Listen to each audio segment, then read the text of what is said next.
What's going on, everyone? So today we get to talk about set 5 leaders, but from a pre-release perspective. One of my favorite formats in the game, limited. It's going to be a lot of fun to dive into the pre-release boxes, but this format completely flips a lot of leader rankings on their head and completely changes how you have to think about the game, because the games are typically a little bit longer. They're usually not as synergistic, which means it's a lot more value grinding. And basically every single game, not all of them, but most of them turn into how can I generate more value than you and grind it out just a little bit better.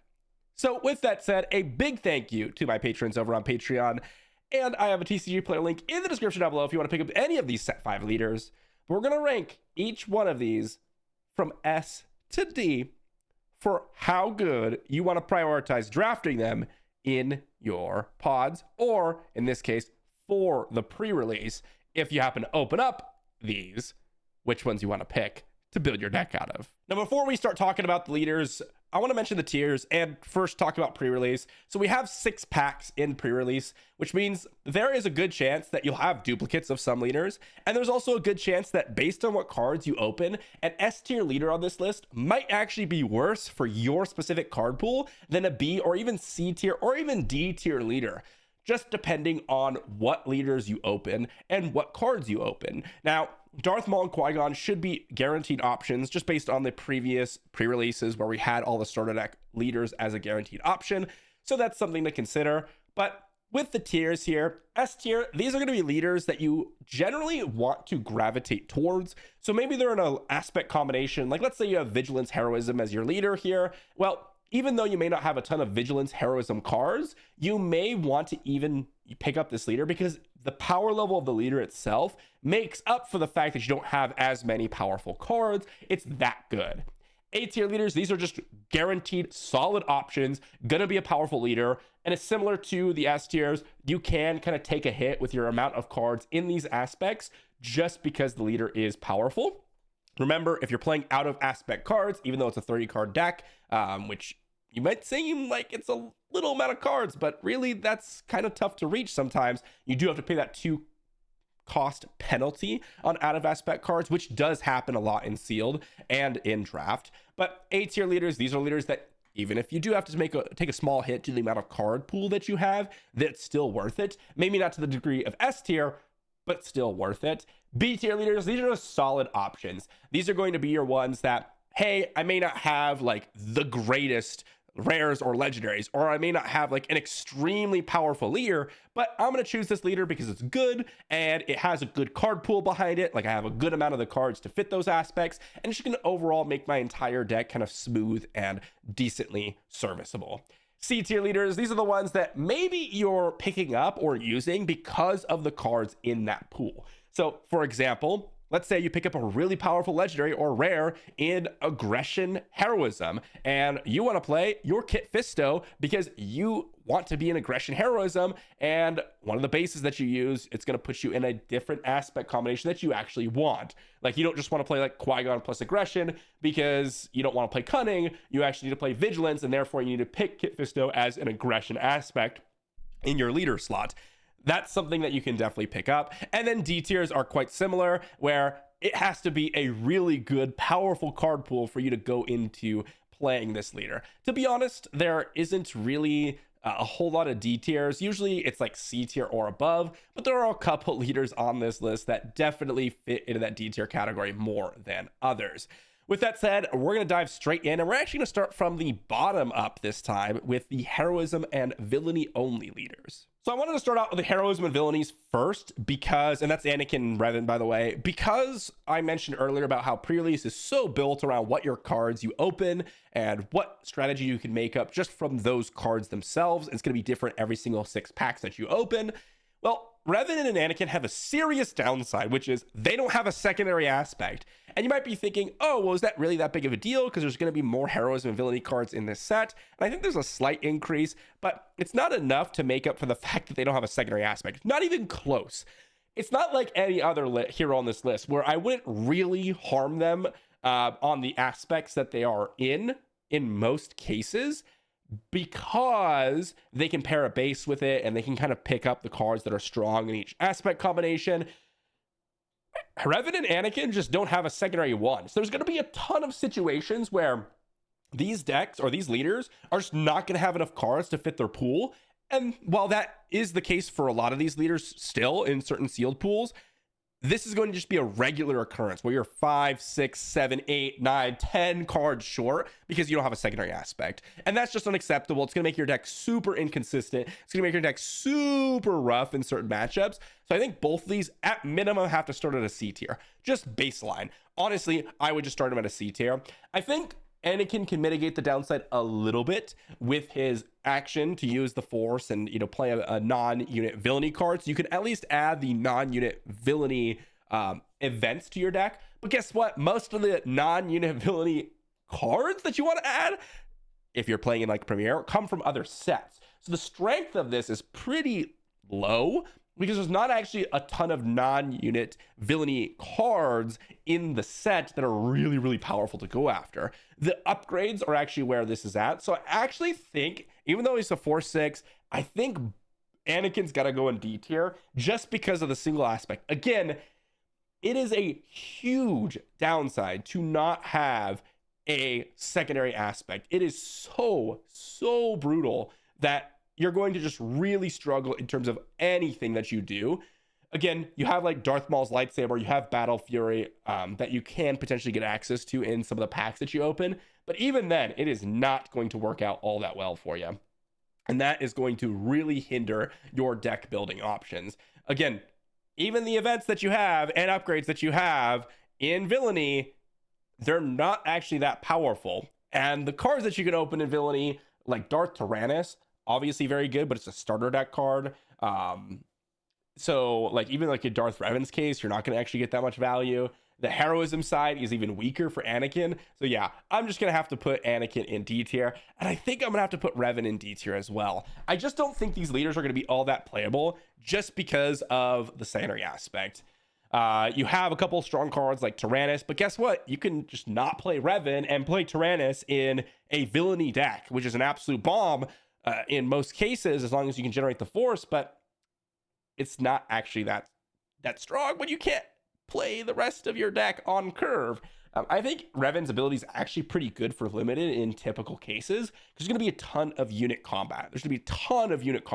And that means that experience tokens are going to be flying around. So although Anakin's ability is stronger in like Premiere, you don't have as many options to choose from. Whereas Revan, it does what you're doing in limited already, which is I'm smacking units, I'm playing my cards, and I am just hitting base if the units are clear or if I don't have any value trades. So I think Revan actually fits well into limited. His 3/6 stat line isn't great. The restore one can be good. There are a few things that can make him really powerful. Like if you do happen to pick up Darth Revan's lightsabers, those are the types of cards that upgrades on leaders are going to be way tougher to deal with in most cases than in Premiere. And so, a set of Darth Revan's lightsabers, but that's a rare that you're relying on in Villainy. And guess what? You could still play that card in other Villainy decks, although it is going to be weaker. So I just don't think that, like, just because of a couple cards that make Revan a lot more powerful, or even in Anakin's case, a lot more powerful, that you can really rely on rares or legendaries. And I just think the aspects are going to hurt them too much. I could be very wrong about this, but the entire time I played Sealed or Limited or anything like that in any game, but also in Star Wars Unlimited, even playing dual aspect decks, like, again, any other leader here, you're almost always like 3 to 4 cards short. And you're playing cards that you otherwise wouldn't really want to play, or out of aspect cards that are just good enough to pay a 2 extra cost on them. So the fact that Revan and Anakin don't even have a secondary aspect, you're going to add like 5 or 6 cards on top of that at minimum, and that's going to be too tough. I think there are very, very rare cases where you can maybe play them, but guess what? Is it even worthwhile with their abilities? Like, their abilities are okay. Like, Revan's is okay if you have a very value-focused deck where you have higher stat lines, but Anakin's isn't even that great because guess what? You could have just been playing a secondary aspect for better cards. So, yeah, I'm going to put them in D tier, and I'm just going to keep them there just because I just have very, very low hopes for even constructing a deck in 99% of the cases for pre-release. If you could construct a deck and it would not harm you over other leaders, again, I think that's very, very rare and probably never going to happen. I think I would put Anakin in like maybe C, low B or C, and Revan maybe like high B or low A. That's kind of where I'd put these. But these two, I'm going to put in D tier for now. All right, starting us off strong with the double D tier here. But we've got Qui-Gon next up, and this one's going to use the Force. And I wanted to mention the Force bases really quickly. It also applies to Anakin before we dive into the rest of the leaders. But it's going to be not like impossible, but a lot harder to generate the Force than you might think initially. Obviously, you're not going to access the rare bases, so like Virgin's Temple is a big one that can usually generate the Force for you a lot. But you also do get access to the common Force bases in Limited. They're going to be in your packs, and oftentimes your pre-release, depending on how your pre-release is set up, but my pre-release store owners would just give us the common bases for free. That way you can just kind of play whatever aspect combination you have. I don't know if that's like pre-release rules or whatnot. I actually don't know the official ruling on that. If anyone does, let me know in the comment section down below. But the common Force bases are going to be pretty likely. So anytime you attack with a Force unit, you can generate the Force. Some aspects, this is easier than others. Some cards are, commons. Some cards are rares. So if they're rares, it's going to be a lot harder. But for Qui-Gon's purposes, even if you are able to use the Force, his ability isn't even that strong. So this guy, we use the Force. We can return a friendly unit to our hand and then play a non-Villainy unit that costs less for free. So basically, if your unit's very damaged, you can bring it back to hand, then play it later, and then play something cheaper.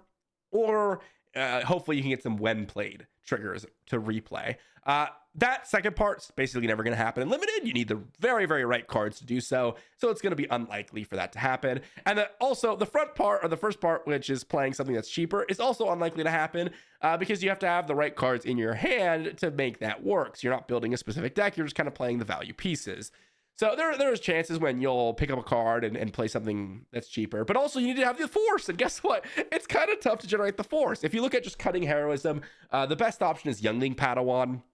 But outside of that, if you're just looking at like commons and uncommons, you have Jedi Sentinel, which is a 4-drop, that's a Force unit, and you have Depa Billaba. And those are the only two cards outside of Youngling Padawan that are not rares or uncommons that can actually generate, or rares or legendaries that can generate the Force for you. So it's going to be very unlikely to use the Force. He is a 4/7 that flips for 6 resources, which is actually a pretty good body. I think Qui-Gon could start off low B tier, maybe even high C tier. I'm actually going to put him in high C tier because I think there's a lot of other options here that are a little bit more exciting for us. But just kind of like a mediocre one. Really, the size of the leader is really the only thing that is somewhat reasonable to me. Next up, we've got Cal Kestis, and honestly, the opposite is true for Cal. Not that his leader ability is particularly great. Another one that uses the Force, again, very few options that can be in Cunning Heroism that you can utilize. Of course, if you, again, go in Aggression or Command, there are other options, like you have Adi Gallia, but she's a rare. You have like Jedi Knight, which is an uncommon, Kiadi, which is an uncommon. Like you have other options, but again, you have to have that setup, which is really, really tough. So Cal Kestis 3/4 deploys for 4 resources. That stat line is absolutely atrocious, but you do have this ability to use the Force and make an opponent choose the ready unit, and then they have to exhaust that unit. So the ability not going to be like incredibly relevant, but can definitely give you a little bit of tempo advantage or make you get a value trade in here and there. Absolutely could see that happening. I think a more powerful ability than Qui-Gon on average, but the stat line is so atrocious that I don't even know if I can put him in C tier. I'm going to keep him in low C tier, but guys, a 3/4 in Limited is just unplayable in a lot of situations. Like, the aggressive nature of him is okay, but just think about this. Like, if I were to compare this to like Anakin, like you get a 4/6 versus a 3/4. Like, Anakin dwarfs him and still is left with a 4/3 behind after you kill Cal Kestis, and that's just a turn difference. And it might not seem like that's a crazy amount of stat line for Anakin over Cal, but remember the way Limited games work is you're going to be getting into the late game way more frequently. And so having an extra turn of 3 damage is not really going to change the game for you. So I just don't see Cal Kestis even coming close. And actually, I think he's just D tier. I just think he's D tier. I don't think a 3/4 is even viable at all. 3/4 is just absolutely brutal. So sorry, Cal, but you're going to go into the D tier. Nothing else attached to him as well. Grand Inquisitor's next up. This one's Cunning Villainy. So in Cunning Villainy, because this one also uses the Force, you do have Shin Hati, which is a great Force unit, but that's really it. You do get Balin Skull as another uncommon, and Adept of Anger, but Adept of Anger is a 1/3, and I wouldn't recommend playing that in your decks. However, he is a Force unit in of itself, which means that you can generate the Force with him attacking. And his flip side of just on attack, the defender gets -2/-0 is actually not bad. So use the Force, attack with a friendly unit, the attacker gets -2/-0. Actually a very strong ability in limited, but you have to use the Force to generate that, or you have to generate the Force to use that. If you look back at set 1, Jin Urso is the best comparison for this. Jin was one of the better set 1 leaders for draft. She had a 4/7 body that just kind of shrunk all your opponent's units down. You can make some really powerful value trades. And that's the idea of limited. That's the whole game plan, okay? And Grand Inquisitor does that to kind of an extreme extent.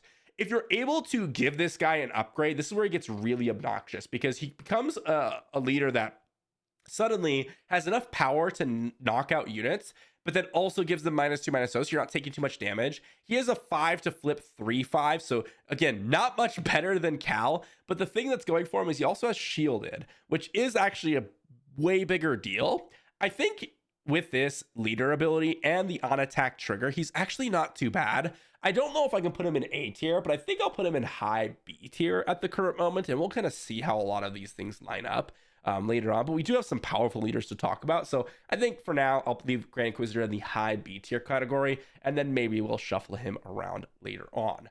Next up, we've got Barris. This one, very, very interesting because we get a resource cost reduction. Another one that uses the Force. You get to play an event from your hand, making it cost 1 less. Flips for a 4/7. Same action on the back, but doesn't require you to exhaust your leader. This one, I don't think is as powerful. There are a few events that definitely playing for cheaper can give you a little bit of advantage, but we're not in other sets that have like these game-changing events. I keep having to talk about set 1, but set 1 is just the most powerful of them all. Things like Overwhelming Barrage, where like you literally would change your entire draft or sealed around, don't exist. Those types of events don't really exist in set 5, at least in my initial read of the set. And so the power level of Barris isn't as high, but I do think this action is more viable than Qui-Gon's action. Even though they have the same flip, same stat line, I think I'll have to put it above Qui-Gon, like a high C tier or even low B tier potentially, because I do think you're going to get a lot more value from her action. I just don't know if it's going to be that easy to generate the Force for you. The reason why Grand Inquisitor is a lot more powerful is because when you attack with him on the leader side, you don't need the Force. So if you're able to use Barris's ability without using the Force, suddenly she's a lot better. But I think for now, I'll put her in high C tier. And that's going to wrap up our Cunning leaders. Let's move on to the aggression ones. All right, to start us off in the aggression categories, probably one of the lowest ranked leaders in limit or in Premier here in Ray. But I actually think she gets a lot better in limited because, again, games go longer. You're more likely to get to 7 resources. Back in set 1, when like Palpatine existed, he was one of the best leaders in limited because you could get to 8 resources. So Rey getting to the 7 resources, very likely. She has this frontside action of if you played a non-unit Force card this phase, you deal 1 damage to a unit. There's actually not a whole crazy amount of non-unit Force cards that you can really pick up in the set. There are a good amount, but some of them aren't really playable in your deck. It's really about the 7 deploy 6/8 that's going to potentially refill your hand. And this actually does matter a little bit in limited because that 7 resources, there are some decks that really churn through cards, and you may actually use this to draw a couple cards from you. And a 6/8 body isn't too bad.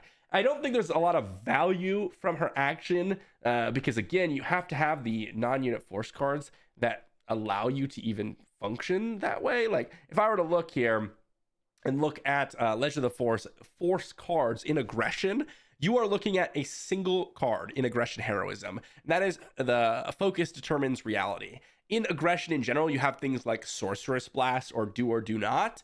But again, Sorceress Blast, while that's a good card, it's 1 card, right? It's like 1 card. It is a common, I suppose, but it's unlikely for you to put a bunch of these cards in your decks and be able to get a ton of value from Rey's action. I could see a little bit of value dealing 1 damage here, 1 damage there. I do think she's actually not bad at all.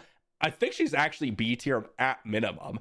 I think you could even argue that she's above Grand Inquisitor, but I do think Grand Inquisitor's value trading is a lot more interesting. The 6'8 body, though, is pretty nice. 6'8 body, I mean. 6'8 body, 7 resources. Yeah! No. I'm going to put her in B tier for now. There are games that, you know, when you're getting her down on 7 resources, it is a little bit too late. There are definitely games like that, especially if you are kind of having a stalling curve or anything like that. You could definitely get overrun. Or if you're relying on Ray to stabilize you, your opponent could have like a space strategy, and that isn't necessarily good enough because you can't actually outpace them at that point in the game. So there are things that really hinder you, but certainly not bad, right? Like a B tier, solid B. Next up, we've got Kit Fisto. Oh my gosh, guys. Oh my gosh. Kit Fisto, huh? You all know what I think about Kit Fisto. We've got a aggression heroism leader with an action to pay 1 resource. If you attack with a Jedi unit this phase, you deal 2 damage to a unit. Actually, a pretty powerful ability. And if you look at the potential Jedi cards that you could be playing in limited as commons and uncommons, you have a good amount. You have Jedi in hiding, you have Jedi Knight, you have Jedi Starfighter, and then if you start to expand into like Vigilance, you have Padawan Starfighter, you've got obviously Ezra, you have a decent amount. It's not a crazy amount, but I could see having like 5 to 6 to 7 Jedi in your Kit Fisto deck. But is that good enough? Probably not to have a 1/6, okay? The action is not too bad. I actually do think this guy is relatively playable. I'm actually going to give him the edge over Qui-Gon. Oh my gosh, I feel so bad doing that. I just don't think Qui-Gon's ability is really going to be all that useful. His Kit Fisto's action, the one pay 1 to deal 2 damage, is actually not that bad. I think if you're able to construct a deck with a lot of Jedi and utilize his action for value, that's where the strength is. It's not actually the flip. The flip is really going to be brutal in some games. You're going to flip Kit Fisto, and there's some games where you're not going to draw any Jedi. It's going to be super inconsistent, and you're going to find yourself having a 1/6 where your opponent deploys, and even if it's a Grand Inquisitor, they have a 3/5. Right? They'll attack your Kit Fisto, takes 0 damage, and then your Kit Fisto takes 3, and it's like really rough for you. So there are a lot of situations where even though he's got Saboteur on the opposite side as well, it's just going to be too inconsistent for me to reliably put Kit Fisto any higher than C tier in a sealed pool. If you were in draft, I think Kit Fisto would go a little bit higher just because you could draft around the Jedi trait and then pick those cards potentially a little bit more highly and then make Kit Fisto a little bit stronger, like a B tier. But no, gonna be a C tier. Third Sister's up next, and this one's kind of interesting. We've got an aggression villainy leader. This one, play a unit from your hand, it gains hidden, so just use the action. It's going to give a unit that you play this turn hidden. Deploys as a 5 resource 5/4 with hidden herself. So 5/4 significantly better than a Cal Kestis 3/4, even though it's a low power or low toughness that can die to a lot of things. The 5 points of power does matter a lot. However, it's still a 5/4, so the low toughness does hinder it a good amount. And when you're curving out, this will oftentimes just die. Hidden does allow you to get in an attack with it, which means you can make this a little bit more of an aggressive leader. I think so far this leader is probably more of a B tier. There are a lot of leaders that if you put upgrades on them, they'll be a lot stronger. I think upgrades in general in limited just get a lot more powerful on your leaders. It's a really scary concept, and this one, because it's got hidden, it's more likely to live out of the turn, which can be pretty nice. But in general, I think 5/4 isn't too bad. It's got hidden. It can kind of surprise your opponents, because if you do play a unit that normally would die to an opponent's unit, but you can just hidden it up, that can definitely change kind of the sequencing of turns. And initiative is very, very important in this game. The sequencing of turns is very, very important. So I think Third Sister actually ends up in like a low B tier category. And lastly, in the aggression category, you got Darth Maul. Now, guys, this guy is actually, I think, okay. It's okay. It's not amazing, but it's okay. So again, action to use the Force, deal 1 damage to a unit, and then 1 damage to a different unit. In limited, I can definitely see situations where your opponent has 2 units out and you get 2 damage from this. That's actually not bad. The question is, are we actually able to be in a situation where we are able to generate the Force? If I look at aggression villainy here, which again is like a small section of the card pool because you also include aggression as well. We've got things like Acolyte of the Beyond as a common card. You've got things like Thralls of the Coven's not even. No, it's just Acolyte of the Beyond really early on in the game that can generate the force for you. Yeah, that's actually pretty much it. If you were to expand that to aggression, you have a couple more options, but there are a couple common cards that can allow you to use the force. I think this guy's not bad. 6 resource, 5/6. I think it's actually a decent stat line. And arguably more importantly, his flip side action or flip side effect of just dealing 1 damage to a unit and 1 damage to a different unit is actually not bad. Is this better than Ray? Is it better than Ray? I think it is. I think it is better than Ray. I think you can construct a deck to really utilize the force. In aggression, villainy is tough, but you'll have a secondary aspect. There are a couple common cards that can generate you the force, and it's not super unlikely that those are going to be in your deck, and you're able to get them earlier on into the game. And then again, the flip side action of dealing 1 damage to something and 1 damage to something else is not bad at all. The 5/6 body isn't too bad. I think I would take that over a 4/7 in most cases because of the attack action, whereas a lot of these 4/7s isn't as strong. And I think I'd rather have his setup over Third Sister, but I think maybe Ray is a little bit better. The 1 damage that you can choose, even though you have to play force cards, maybe is a little bit stronger. The 6/8 is obviously dwarfing the Maul and just kills Maul straight up. Maybe, I think Maul's fine in the B tier. This one's tough. This B tier category is actually really tough. But we'll leave Maul in the B tier category for now. All right, moving on into the command heroism side of things. I do think that this needs to mention, or we need to mention one thing about command heroism, and that is Kelleran Beck is an uncommon in the set. That's incredible. Having a bomb uncommon like that in your main aspects is definitely an advantage. Okay. I don't think any other aspect has anywhere near close what a Kelleran Beck can provide. So I just wanted to mention that really quickly. Although that's not a huge direction towards command heroism, it's just something to mention.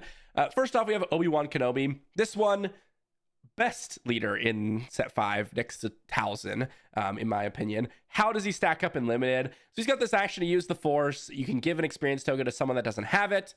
Flips for 5 as a 3/6, and then she can just pass out experience tokens. Doesn't even need to use the force. So first off, giving an experience token to make value trades in limited is absurdly broken. If the force was easy to generate, immediate S tier. Absolutely disgusting. It's not. I think it's an A tier. I think it's a high A tier, but I think it's an A tier.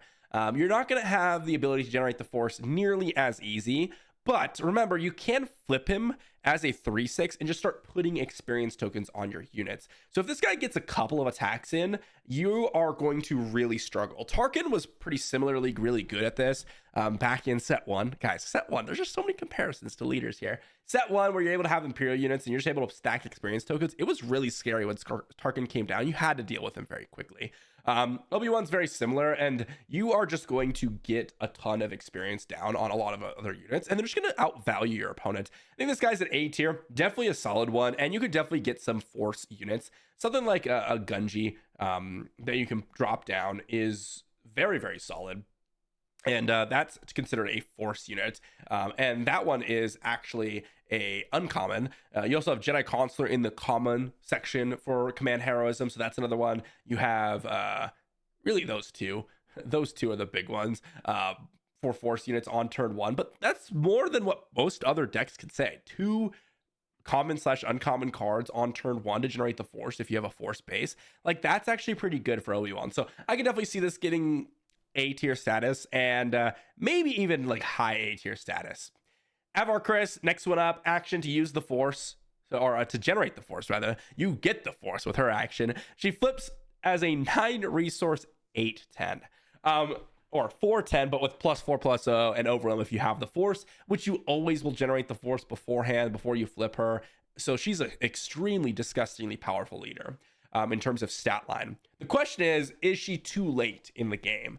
I don't necessarily think so. What I actually really like about Avar here is you are able to utilize what most other decks cannot, which is all those cards that require you to use the Force, you probably can play in her deck.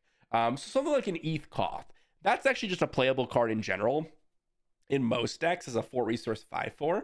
And there are some lists, and if you get an attack in with it, yes, you'll be able to use the Force and get yourself a resource. And that's something that can happen in a lot of decks. But in Avar, it's almost guaranteed.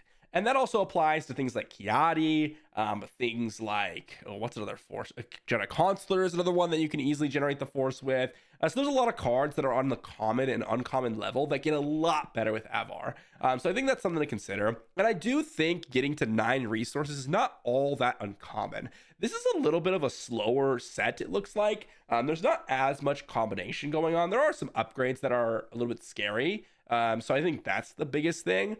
But I think I'm okay with giving Avar either like a high B tier or a low A tier place here. I do think if you are super late on the deploy, you do need to come back in the game, and that can be a little bit scary. You know what? I think she does end up in B tier. And I'm going to put Grand Inquisitor in the low A tier side of things, just because I think his ability is super powerful. But low A tier for Snoke, or for Grand Inquisitor, and then high B tier for Avar. Speaking of Snoke, though, that's the next one. And immediately, guys, this is just an immediate S tier. This is probably the most broken leader of the set, or one of them.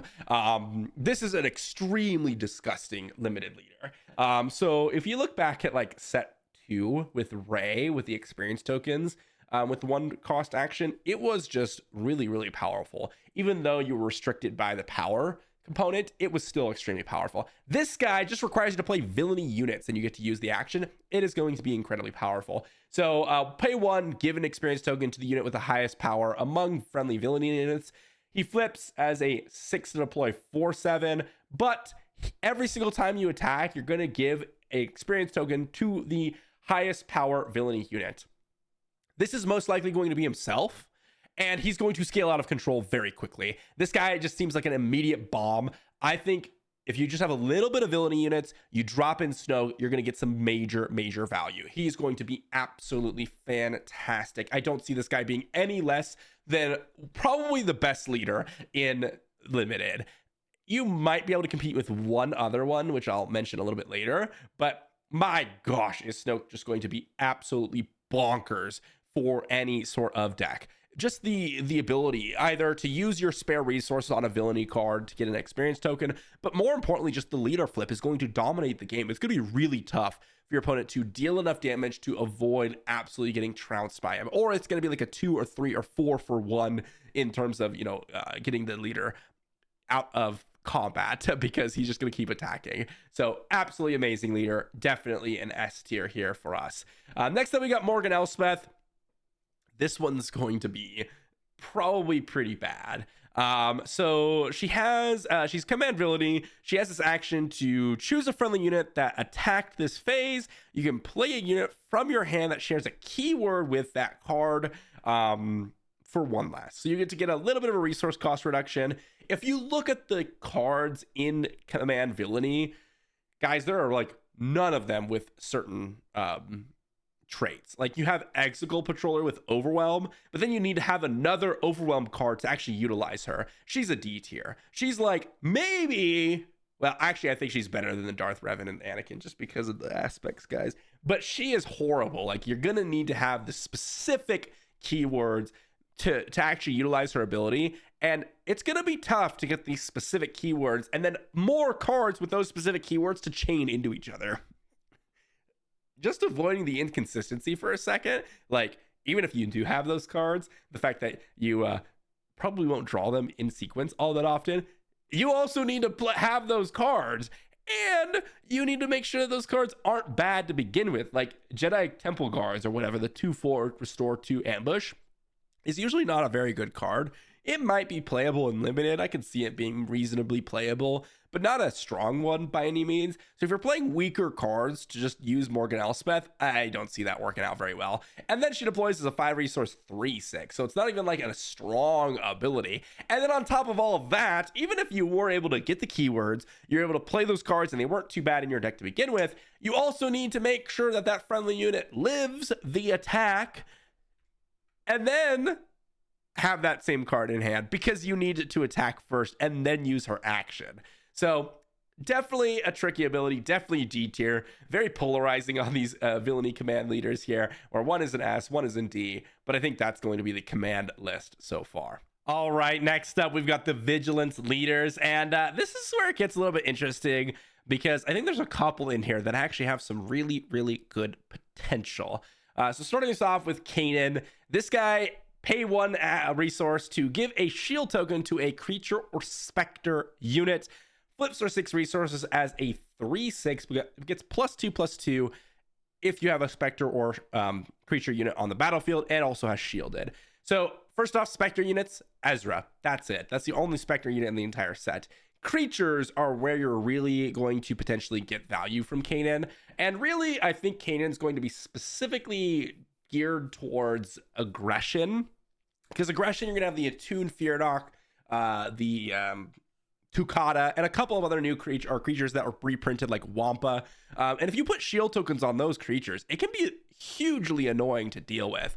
So I think there's a lot of value to be had with Cunning. It's going to be a little bit more specific and something that really requires the right card pool. But if you have it, it's a big payoff. And also a 5/8, 6 to deploy shielded leader, assuming you have a creature on the battlefield, is pretty impressive. I think Cunning is probably an A tier. I think this is one of those leaders where if he was very consistent and you could get a shield token very regularly, immediate S tier. But because he's very inconsistent and is going to require a decent card pool, I think you drop him like low A tier, maybe even high B tier, but I'm going to keep him in the low A tier because I do think the payoff is quite high. You can definitely get a couple value trades. Like if you go Attuned Feardock on your initiative turn, you get a 4/1.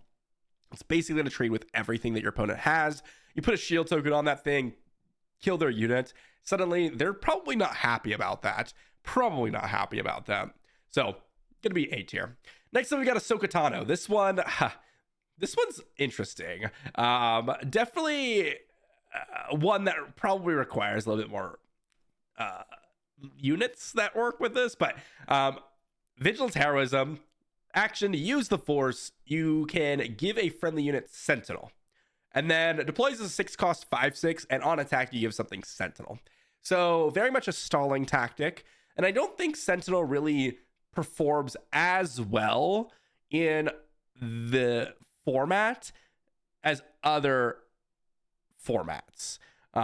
Because the way Sentinel kind of functions in Limited is you're usually wanting to attack those units anyways. And also, when you think about what Ahsoka's trying to do first, is you have to attack first.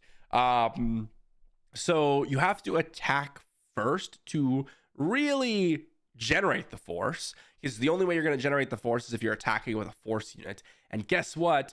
There are not a lot of Force units that you could actually acquire in your Vigilance Heroism deck in Limited. If you look at just Heroism in general, you have Ezra, who's an uncommon. You have Iterant Warrior, which is a 4-drop. You have Jedi Guardian, which is a 5-drop. So it's going to be a little bit more rare to generate the Force to get the Sentinel. Now, do I think Sentinel's weak? Not at all. I think Sentinel definitely has a really good place. It's not as cohesive, as I said, as in Premiere, but nothing really is. So what can you do with Ahsoka? You can definitely like drop a unit in, protect some of your smaller units potentially, but in some other cases you won't be able to because you have to attack first and then play your unit and then use her action. She's a 5/6, definitely a reasonable stat line. I think she's like high C tier. I think she's reasonable. I do think Sentinel's going to be playing some sort of advantage to you in some cases, but it's kind of hard to set up. You do need the Force synergies to actually even utilize it in the first place. So a lot of setup with not like an incredibly high payoff. So I think high C tier. Talk about a very, very powerful one next up. We got Talzin. So Talzin, Vigilance, Villainy. We've got a leader that has this action to use the Force, give something -1/-1 for this phase. So immediately, this is actually a really good action if you're able to get the Force. Giving something -1/-1 makes it so that not only are your units taking less damage, but also that their unit probably will die to one of your unit's attacks. And that's already very, very strong.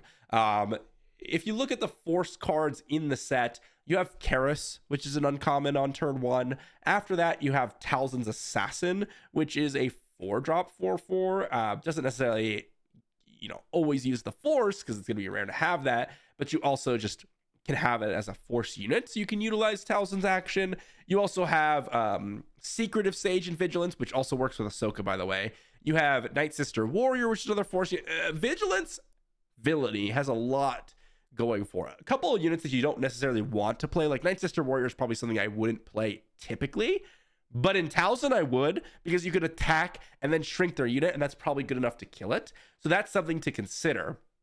So I do think Vigilance, Villainy here definitely has some options with Talzin specifically, because it synergizes super well with her ability. So obviously frontside action, good, but it's not going to be super common. But you don't need it to be, because her flip side is a 5 resource 3/7 that gives something -1/-1 on attack. So you can attack a base, shrink a unit down, and then use your other units to attack it, and then keep on going with Talzin. That makes her, in my opinion, an S tier. She is probably the only one on this list that is going to remain S tier in both Premier and Limited, because it is incredible to just attack, shrink down your opponent's units. Even if it's -1/-1, it is going to be really, really high value, especially in situations where you're already backed up by a bunch of units. That's going to be good enough. And if you do happen to be playing Vigilance Villainy, you're going to have an early to deploy Force Leader on 5 that can go ahead and start generating the force for you to play Talzin's Assassin, which is one of the biggest force payoffs. If you do play Vigilance Villainy, you should still play Talzin's Assassin, because you'll probably be able to deploy Talzin and then use Talzin's Assassin to absolutely annihilate units. It is incredible. So I do think that there are a lot of commons that are really good for this deck, and the leader automatically just has an incredible ability. So S tier for me. Then lastly, we've got Kylo Ren. This one has an action to discard a card, discard any card, but if you discard an upgrade, you can draw a card. So you can filter through your deck. And then he flips for 7 as a 5/5 with Sentinel.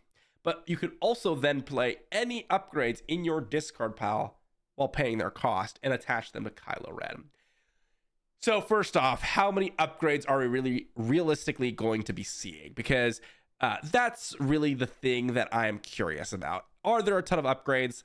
No. In Villainy Vigilance, including the just standard Vigilance cards, you have Kylo Ren's Lightsaber, which is a rare. You have Bolstered Endurance, which is not a rare. It's a common, so that's pretty reasonable to see. And that's it. You'd have to branch out into another aspect to get a couple of upgrades. I guess you do have Constructed Lightsaber, which is, well, that's a legendary, right? That's a legendary. Yeah, no, that's a legendary. So that's going to be pretty rare to see. So there's not actually going to be a lot of upgrades that you're able to play. I could see like getting 2 to 3 upgrades on Kylo Ren when he deploys, and him being this really obnoxious, super high power, super tough Sentinel. And that's actually not bad at all. Again, the games go pretty late, so him being like, let's say a 6/8 with just 1 bolstered endurance with Sentinel is going to be pretty obnoxious. That's similar to Rey. Him being, a little bit more than that, just having 2 upgrades is going to be even better. I could definitely see most decks already playing 2 to 3 upgrades already, and if you're able to upgrade that to like 4 or 5, that can definitely make Kylo Ren a substantial threat. And I can see him being a win con on his own. So I'm going to put Kylo Ren in the A tier category, just above Grand Inquisitor and Kanan here, because I don't think his consistency is going to be as nearly as high as Obi-Wan. Just putting out experience tokens is really good, but I do think Kylo Ren can absolutely dwarf some games. I'm just a little bit worried about your card pool in this situation. You could technically play Heroism upgrades, but it's going to be a lot harder to get the value because you have no action on the front side. Your action is just to dig through your deck, and it's not even going to really work because you're going to need the upgrades, and it's not always that you're going to be able to draw them.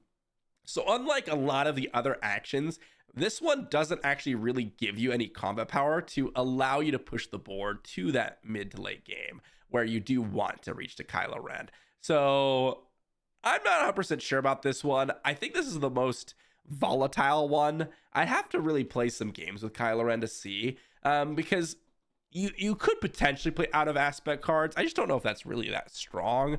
If you go like Kylo Green, again, you'd have to be really base it on your aspects in the card pool. You get Inquisitor's Lightsaber at common, which is a +1/+3, so that's pretty good. If you go into aggression, you do have things like Battle Fury, which is definitely not bad. That's +3/+3, but you have to discard a card on attack. I think that's totally fine to play on a Kylo. So you have a lot of options depending on the aspect, or you have a couple more options depending on the aspect. In Cunning, you have the +2/+1 Corrupted Saber, which is really nice on attack. So again, you have options is kind of the point there, but it's really just a matter of, are you able to get there reliably? And is this actually worthwhile putting cards in your deck to utilize Kylo Ren? I think 100% yes is the answer to those two questions, because 7 resources isn't too bad, and in limited it's going to definitely happen. I think Kylo Ren, I think he's an A tier. I think he might even be higher, but I think Obi-Wan's going to be consistently a little bit better than him. I don't know though, because you're going to get to 7 resources, you're going to have upgrades. It's very okay. I don't know if I can put him in S tier just because you need upgrades for him to do anything. Like playing a 7 resource 5/5 Sentinel is like mediocre. Okay, that is like horrible actually. So you're gonna need bolstered endurance. You're gonna need Kylo Ren's lightsaber. So you have to open one of those commons or uncommons in your card pool, period, for Kylo Ren to do anything. And even if you are able to get one of those, he'll become like a 6/8 Sentinel, which is good, but not like game winning good. So it's going to help you a lot. I think if you have 1 or 2 upgrades that you're reliably able to put Kylo Ren or put on Kylo Ren when he deploys, I think he's an A tier leader. So I'm going to leave him as an A tier. He is probably the most inconsistent one on the list though. He's going to be the most inconsistent one, I think, in terms of your card pool determining your actual viability. Because while a lot of the commons and uncommons are upgrades, or while a lot of the upgrades that you're looking for are commons and uncommons, you still need to find them, and you still need to have a card pool that matches them. At least bolstered endurance is going to give you that +1/+3 at a common level, so you're probably likely to at least pick up one of those. I think Kylo Ren's an A tier. If you have any upgrade, man, this guy gets so scary so quickly. So I'm going to leave it an A tier. And that's going to wrap up our pre-release list, guys. I think if you're a common player of limited, you don't really expect anything different but Snoke and Talzin in S tier. These are just like the quintessential value pieces for pre-release. I think Obi-Wan making a lot of sense in A tier. Honestly, compared to Premiere, these 3 leaders are pretty much in their spots, right? Like Talzin and Obi-Wan are considered the 2 best leaders, S tier, and Snoke was a sleeper for me. Like I think he's like high A tier for Premiere as well. So definitely no changes there. It's like things like Grand Inquisitor or Rey that have gone way higher than otherwise they would before, just because of the using the Force is and getting these value trades in is actually really, really quite strong. And in Rey's case, just even though it's 7 to deploy, you can actually get to that stage very, very often in limited games. And having a 6/8 body is actually good enough. And the potential to refill your hand is pretty good too. Sad news for Revan and Anakin. I do think the non-aspects are going to really punish them to where I don't think they're really going to be played at all. And if you are really stretching it. Because it's not about just like, oh, I can play Revan or I can play Anakin and I have this set up for it. I have enough cards in my aspect. It's also about the opportunity cost of, okay, I can do that, but if I play this aspect, do I get better cards in my card pool? And it's also the opportunity cost of like their leader abilities aren't actually that incredible. Like Anakin's not actually that incredible because you're just playing a card that is in the pool at standard cost, but you get to play a Villainy card in your Heroism deck. Like there's not a lot of cards that you're like, oh my gosh, I really want to play this card in my Heroism deck, but I can't. So Anakin's ability isn't even like that great. Revan's ability is good, but I don't think it's better than like B. I think it's like high B tier good. I don't necessarily think it's like incredibly good because your units will still die if you don't have the properly statted units. So I don't know.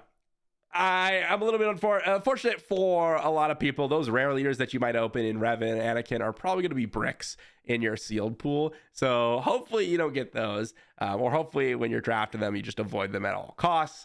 But let me know what you think about the list in its entirety, guys. Do you think these are the proper S tier leaders, or do you think one of the other leaders here is a sleeper and should be in the S tier with them? I don't know if many people would disagree that these two leaders should be S tier. I mean, if you played a lot of limited, these just make sense. But I'm welcome to hear any disagreements on that in terms of they shouldn't be an S tier. But thanks for watching, everyone. Hopefully you enjoyed, and enjoy your pre-releases. I know they're starting very, very soon here, and hopefully this list will help you dominate your pre-release. I'll see you all for the next one.